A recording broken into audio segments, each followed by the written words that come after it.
Yeah, it's just absolutely so gorgeous.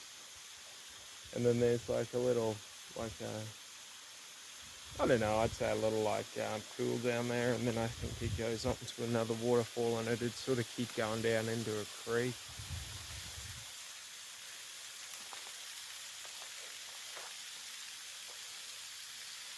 Uh, but like, look at that waterfall. It's so chill.